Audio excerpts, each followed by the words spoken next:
বেশ কয়েক শতক আগে মেসো আমেরিকান অঞ্চল মেক্সিকোতে আইজটেক সভ্যতার বিকাশ ঘটেছিল। এর আগে এরা ছিল যাযাবর শ্রেণীর সম্প্রদায়।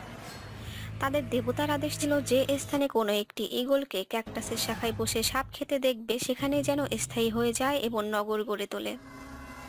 যাযাবর অবস্থায় ঘুরতে ঘুরতে তারা মধ্য মেক্সিকোর পাহাড় ঘেরা একটি অঞ্চলে এমন দৃশ্যের দেখা পায় এবং সেখানেই তারা স্থায়ী হয়ে যায় এবং ধীরে ধীরে তাদের নিজস্ব সভ্যতা গড়ে তোলে। অ্যাজটেক সংস্কৃতিতে মানুষের বিশ্বাস ছিল বর্তমান বিশ্বের আগে আরও 4টি বিশ্বের অস্তিত্ব ছিল। 4টির প্রতিটিতেই আলাদা আলাদা সূর্য ছিল। আগের 4টি বিশ্বের সবকটি বিশৃঙ্খলার কারণে ধ্বংস হয়ে গেছে।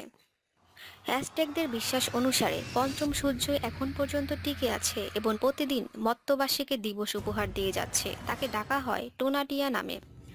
মাঝে মাঝে একে হুইটজাল নামেও ডাকা হয়। তার মা কোয়াটলিক পাখির একগুচ্ছ পালক দ্বারা অপ্রত্যাশিত অন্তঃসত্ত্বা হয়ে যাবার কারণে পঞ্চম সূর্যদেব হুইটজালের জন্ম হয়।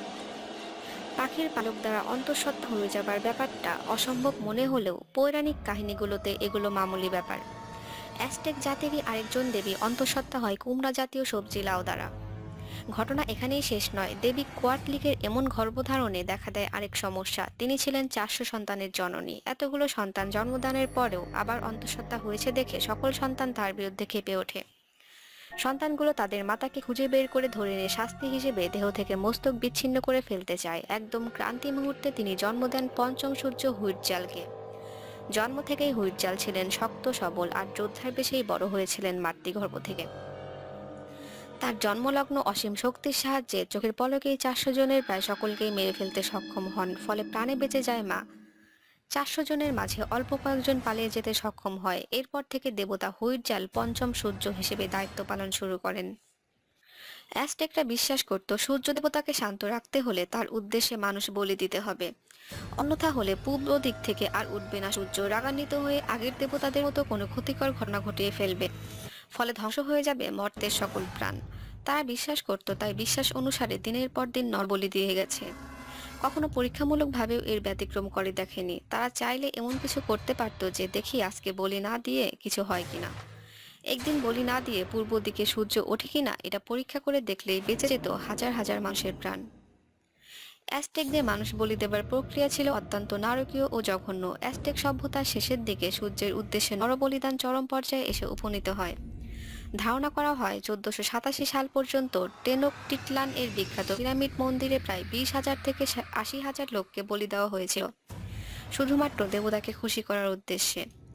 এর পাশাপাশি বিভিন্ন ধন সম্পদ সোনা দ্বারা উৎসর্গ করা হতো দেবতাদের সন্তুষ্টির জন্য। ধন সম্পদ ছাড়িয়ে সূর্য দেবতা সবচেয়ে পছন্দ করত মানুষের স্পন্দমান হৃৎপিণ্ড। একজন প্রশিক্ষিত পুরোহিত দক্ষ হাতে ছুরি দিয়ে বুক বিদীর্ণ করে হৃৎপিণ্ড বের করে নিয়ে আসতো। নড়াচড়া করছে বা স্পন্দন দিচ্ছে এমন জীবন্ত হৃৎপিণ্ডটি উঁচিয়ে সূর্যের দিকে তাক করে ধরত। তাদের বিশ্বাস ছিল এরকম করলে সূর্যদেব খুশি হবে এবং পৃথিবীতে শান্তি অব্যাহত রাখবে। বলি দেওয়ার জন্য লোক সংগ্রহ করা হতো অপরাধী বা কয়েদিদের মাঝে থেকে। বিশেষত যুদ্ধবন্দীদেরই বলি দেওয়া হতো বেশি। সাধারণত এই বলি উৎসব হতো উঁচু কোনো স্থানে, কারণ উঁচু হলে সূর্যের কিছুটা কাছাকাছি হওয়া যায়।